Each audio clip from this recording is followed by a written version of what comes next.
Auteur d'un bon début de saison avec 2 victoires en autant de rencontres, les Niçois voulaient confirmer face à une équipe lilloise relancée grâce à son premier succès le week-end dernier face à Dijon. Les Aiglons ont enregistré l'arrivée dans la semaine du défenseur central brésilien Dante, mais l'ancien de Wolfsburg, du Bayern et de Lille débute cette rencontre sur le banc.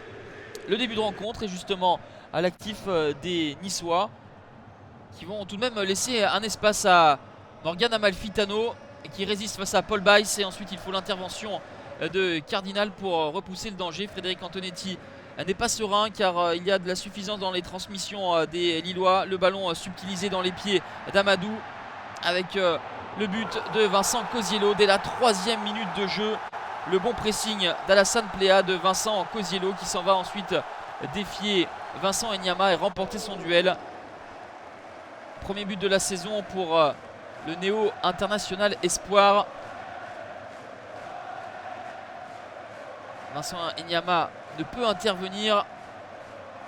Et sur une phase défensive, un ballon perdu, les Lillois se font surprendre. Mais ils vont ensuite réagir avec une combinaison avec 18 passes consécutives. Et celle-ci va aboutir sur l'égalisation de Franck Beria. La belle initiative et inspiration de Benzia, la talonnade pour Franck Beria. Peut-être en position illicite, mais en tout cas la frappe enroulée du latéral lillois titulaire ce soir à la place de Julien Palmieri est d'une précision clinique. Un but partout à la pause. Les Lillois ont eu du mal à rentrer dans leur partie, mais ont réagi dans le dernier quart d'heure. Nice qui est en tractation pour l'arrivée de Mario Balotelli.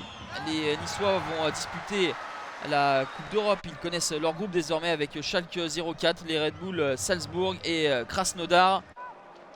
Ils pourront compter sur leur gardien Cardinal, vigilant sur ce coup franc.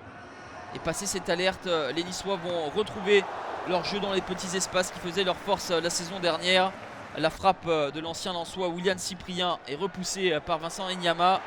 Enyama est tout heureux ensuite de voir cette tête d'Alassane Plea pas suffisamment appuyée.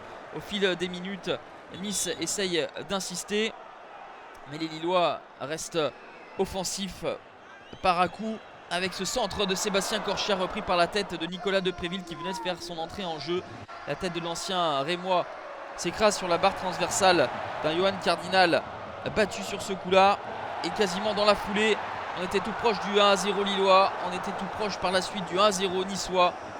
Walter perd son duel face à Vincent Enyama. Match nul plutôt juste au vu de la physionomie de la rencontre. Chaque équipe a eu l'opportunité d'ajouter un deuxième but. Score logique, Nice invaincu, reste en haut du classement. Lille gagne en solidité et affiche une marge de progression intéressante.